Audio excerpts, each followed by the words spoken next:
Hello, ladies and gentlemen. Welcome back. We are looking at Quadratic Basics Day 1. We're going to be looking into some basic factoring notes. Now, to warm up, we're actually going to look at distributive property. And I'm going to use a graphic organizer for part of this and then show you how that graphic organizer basically helps you make sure that you're doing all the steps that you need to apply distribution.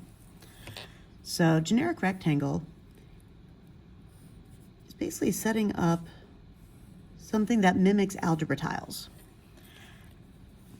And when you have a binomial times a binomial, so two-term polynomial times another two-term polynomial, each term in your first multiplication gets its own box.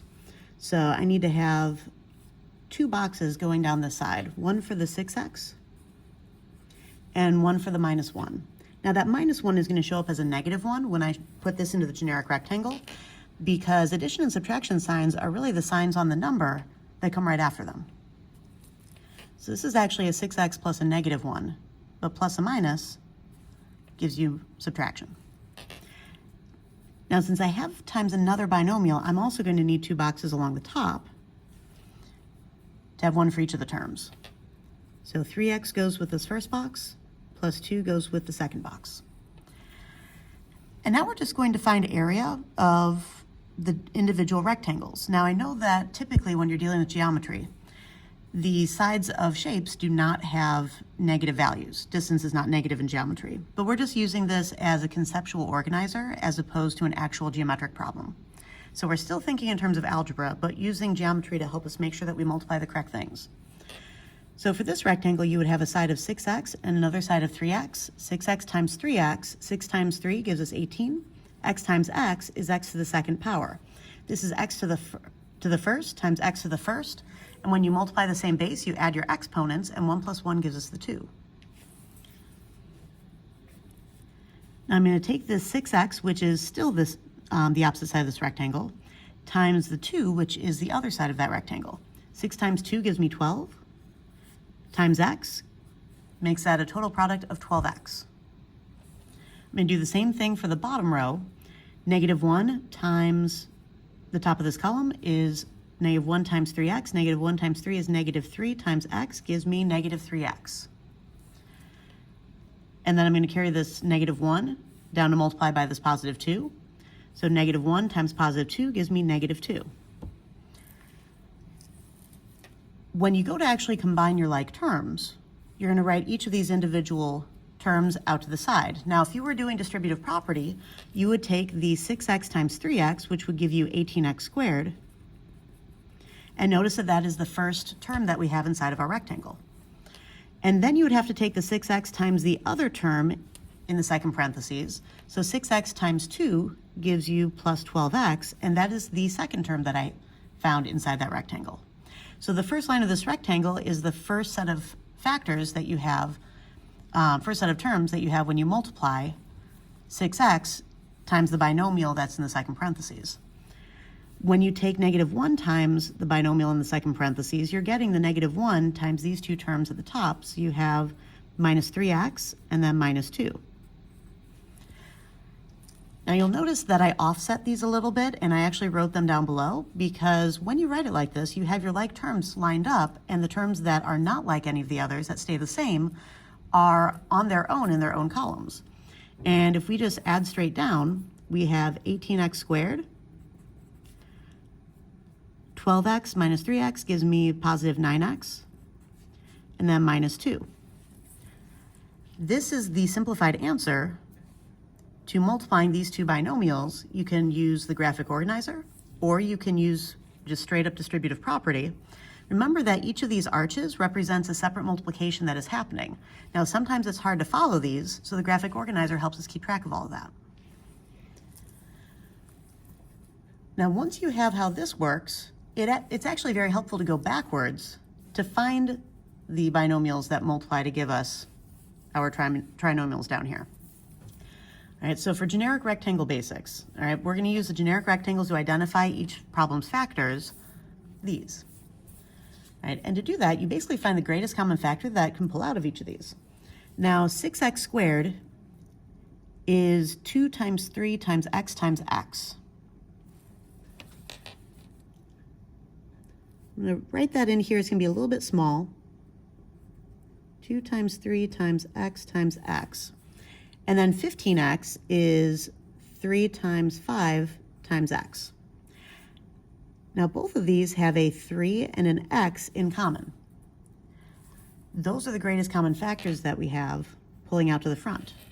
6 can be divided by 3 and 15 can be divided by 3 at most, and each of them have at least an x multiplied into it.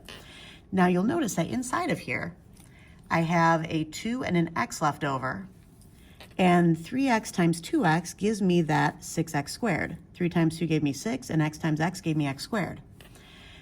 And after I pulled the 3 and the x out of the 15x, I had a factor of 5 left. And 3x times 5 gives me that 15x again, so I would have a positive 5 up top here.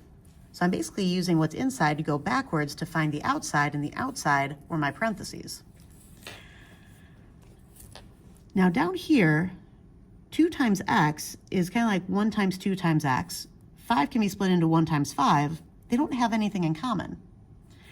And in order to get 2x from a factor of 2x, you just need to multiply by 1. And 1 times 5 also gives you 5. So the factors for this problem would be 3x plus 1 and then 2x plus 5. So you can go from the rectangle back to the parentheses as long as you can figure out the rectangle. I'm going to show one more of these. So 12x squared and 16x, let's see, 12 can be split into 2 times 6 or 3 times 4 or 1 times 12. Now 16 can be 2 times 8, but 8 also splits into a 4, and 12 can be split into a 4. So if you divide 12 by 4, you would have a 3. 16 divided by 4 would give you a 4. I don't see anything in common between these two except for a 1, so I probably have the greatest common factor out here. The only thing missing is dealing with the x's. I have x squared, which is x times x, and I have an x, which is just a single x multiplied. So I can take at least one x multiplied out to the side. And then in order to get my x squared in this box, I would need another x multiplied onto that 3. And I already have the x from the 16x out front, so I don't need one on that other 4. 3x times 4x does give you 12x squared, and 4 times 4x does give you 16x. So this works. Now we can ask ourselves, what do we multiply 3x by to get negative 9x? Well, we would need another 3, and we would need a negative sign in order to turn this negative. Notice that the sign on the boxes next to their factors match. So this 9 was negative, I have a negative outside. This 16 was positive, I have a positive on that 4. If I take positive 4 times negative 3, that does give me the negative 12 that I need down this bottom corner. So the factors for these would be 4x minus 3 times 3x plus 4. A couple of things to note with these is that the diagonals of these generic rectangles, the outer products and the inner products, so these two singletons and then these two like terms, they always multiply to give you the same thing. 18 times 2 is negative 36. 12 times negative 3 is also negative 36, and x squared times x squared, and then x times x also gives you x squared. So negative 36x squared, negative 36x squared, they multiply to give you the same. Down here, the same is true. 6x squared times 5 is 30x squared. 15x times 2x is also 30x squared. Same thing over here. 12x squared times negative 12 is negative 144x squared. Negative 9 times 16 and times the two x's gives you negative 144x squared as well. And that's important because when you start to try to figure out how to set up this generic rectangle, for example, in a problem where you already have the trinomial, our two inner products are already combined. This step where I took the 12x minus 3x to get 9x, that's already been done, so you don't know what these inner factors are. You don't know what these inner products are. So we need to be a little strategic to figure that out. We know that whatever products we have in here need to add up to a specific number, but we also know that they need to multiply to the same number. So this is kind of like a brain teaser problem. And we also know where certain terms always end up. So let's put that all together and see how to factor using that graphic organizer. Now, if you can factor these things in your head and get them right each time and double check using distribution, by all means go for it. I'm just going to show you guys how to use a graphic organizer to be able to ensure that when something can be factored, you can figure it out. And when something can't, you can also determine that and prove it to yourself that something can't be factored. All right, so we're going to start with number 1. We're not going to do all of these, but we're going to do enough of them for you to get an idea. If you want me to do more of these, go ahead and ask me in class if you're one of my students. If you're just watching this video on my YouTube channel, then feel free to reach out in the comments if you'd like for me to do a follow-up video. All right, now the x squared term and the term without x, the outer products that you get from doing distribution, so the first and the last, always show up in the first and last boxes if you read straight across. So my x squared term always shows up in this first box, my term without x always shows up in this last box. This is important because of that brain teaser puzzle that I mentioned earlier, that the diagonals always multiply to give you the same thing, and our two like terms always add up to whatever the middle term is in our trinomial. So we know that these two boxes have to add up to 9x, we just don't know what numbers we need to use. Well, the fact that both of these diagonals multiply to equal the same thing gives you a puzzle where you can look at what numbers multiply, in this case, to give you x squared times 18, which is 18x squared, and add to give you the 9x in the middle. Here's the reason that this works. There are limited numbers that will multiply to give you 18x squared. And amongst those limited values, those are the ones that you need to check to see if they add up to 9x. If they don't multiply to give you 18x squared to begin with, then it's not a good pair of numbers for you to work with, and there's no point in seeing if they add up to 9x. And if you go through every single pair of factors that multiply to give you 18, and none of them add up to 9, then you know that a problem is unfactorable. All right, so let's go through the sets of factors that multiply to give you 18. There aren't all that many of them. And I'm going to split the x squared into x times x, and x for each term, because each of these terms always has 1x each. All right, so the simplest to find is that if you have 1x times 18x, it will definitely multiply to give you 18x squared. However, 1 plus 18 is 19x. That's not the right number. Now 18 is even, which means it can be divided by 2. So I have 2x times 9x. And 2 plus 9 gives me 11x. I'm getting closer, but not quite there. Now here's a way that you can find other factors. 9 can be split into 3 and 3. If I leave one of the 3's out here to go with the x, then the remaining 3 would be times the 2 to give me 6x. And 3 plus 6 does give me 9x when I add them. This is the one that I want to use. And these are the two sets of factors that fill in these remaining boxes. It doesn't matter whether you put the 3x here and the 6x here, or if you switch them and put 6x and then 3x. Now we're doing what we did up here and just finding those common factors. Now x squared is x times x, and 3x is 3 times x. They both have an x, so I'm going to factor that out to the front. They don't really have another number besides 1, and 1x can just be written as x. Now you need x times x to get x squared. You need x times 3 to get 3x. Then you ask yourself, what times x gives me that 6x? And that would be 6. And then double check. 6 times 3 does give me 18. Both of these are positive, so I would have x plus 6 times x plus 3. My two sets of parentheses here are my factors. So when you're asked to factor, you do actually have to write it in the final factored form. Just setting up the rectangle is not enough. You actually have to finish writing your answer to the question. All right, so x plus 6 is one factor, x plus 3 is another. This is the factored form of this trinomial. Now let's try this with another one. I'm going to skip number 2 because it's very similar to number 1. And I'm going to go on to number 3 because this one has a number in front of my x squared, which can sometimes make things just a little bit more complicated. But the method is the same. And generally, these trinomials, so 3-term polynomials with x squared x and no x, generally will have binomial factors, which is why I'm setting this up as a 4 square. Now my term with x squared goes in the first box. My term without x goes at the end. And then I need to find out what makes up that 10x. Now that 10x is generated by adding. So I need whatever I put into these to add up to 10x, but to limit what I have to check, I know my diagonals multiply to give me the same thing, so I multiply the diagonal I have, 3x squared times 8, gives me 24x squared. And again, there are limited pairs of numbers that will multiply to give you 24. And of those numbers, hopefully one of the pairs will add up to 10x. So let's see, 24, we could have 1x times 24x. Now that gives me 25x when I add them up, not the right number. 24 is even, so I could have 2x times 12x. When I add them up, I get 14x. I'm getting closer, but still not quite there.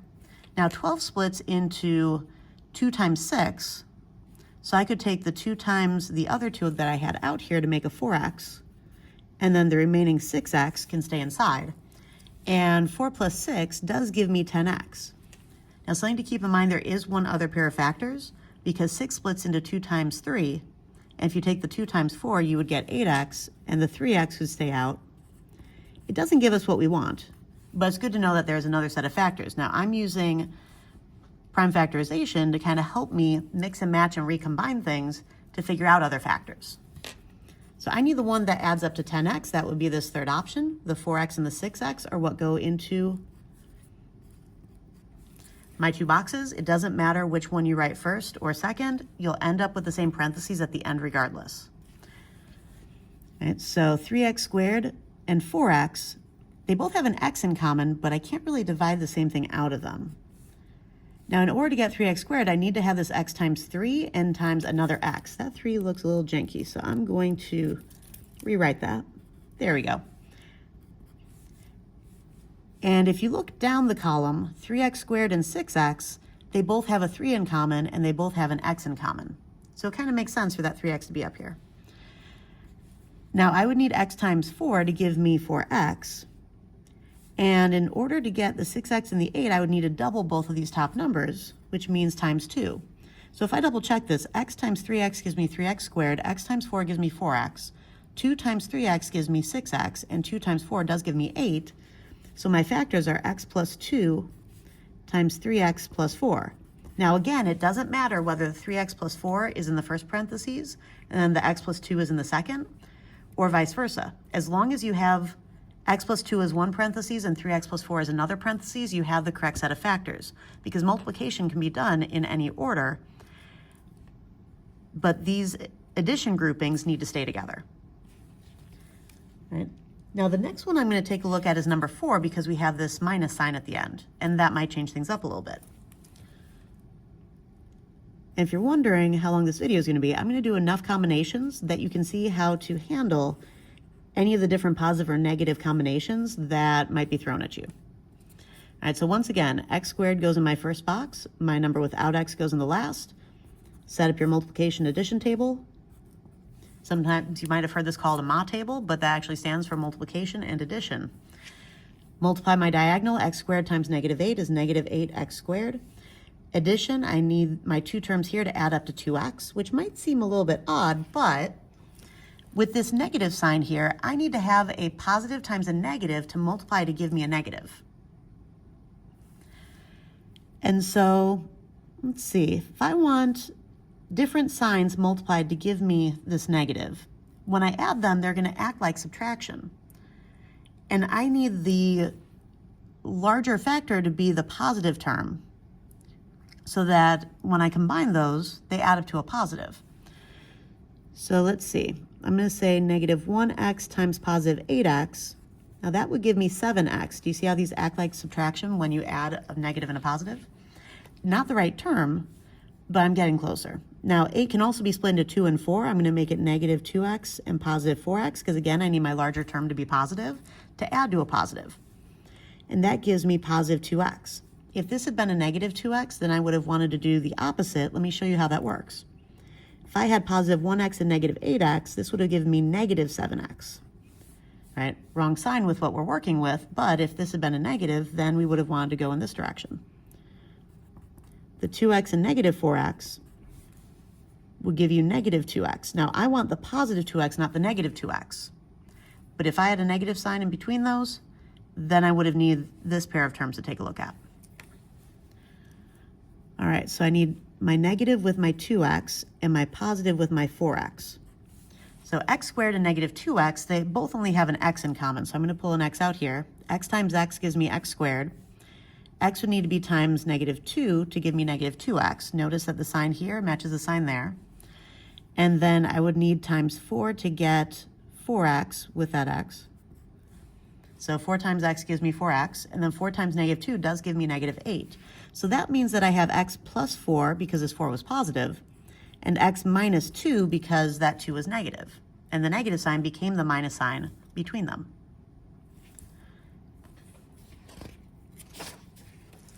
All right, we are going to do one more of these. Please excuse the bell. Sorry about that. I'm doing this before school. And we're going to do number 8. Right, because we have a negative in the middle instead of on the outside.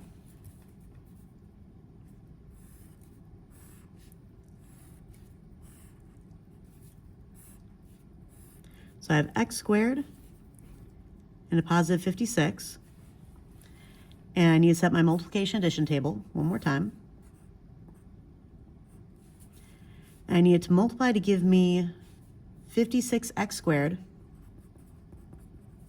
I need to add up to that negative 15x. Remember, the sign in front of a number is a sign on the number, so that subtraction sign became that negative sign. All right, so things that multiply to give me 56. Now I have a positive 56 there. Now positive times positive gives me a positive, but negative times negative also gives me a positive. If you have a positive product, then you need to have the same signs on the two numbers that you're multiplying. So either two positives or two negatives. Now I need things that add up to a negative. The only way to do that with same signs is to have both of them be negative. Two positives are not going to add to a negative. So I could have like negative 1x and negative 56x, which gives me negative 57x. I could have, let's see, this is even, so I could make this negative 2x times negative 28x, and that would give me negative 30x. Still not what I need, but I'm starting to get a little bit closer. Now 28 can be split into 2 times 14, and if I take the 2 times 2, I would have negative 4x times negative 14x. Now that one adds up to negative 18x. Again, I'm getting closer. Let's see, 14 splits into 2 times 7. So that means I have negative 8x and negative 7x. Now when I add those two, I do get negative 15x. So this one works. Negative 8x, negative 7x, and again, these could switch places if you wanted. X squared splits into x times x. I need to multiply x by negative 8 in order to get negative 8x, and I need to multiply x by negative 7 to get negative 7x. Notice that the signs on each of these boxes transfer to the sign outside of the boxes. And negative 8 times negative 7 does give me that positive 56. So while these don't have a negative sign in common, having two negatives on the outside multiplies to give me the positive for that bottom corner. So I have x minus 7 times x plus 8, or sorry, x minus 8 is my final two products, my two sets of factors. All right, so these two multiply to give me this. All right, let me know if you need me to do any more problems if you're in my class, and if not, feel free to let me know in the comments that you need an additional video. Have a good day.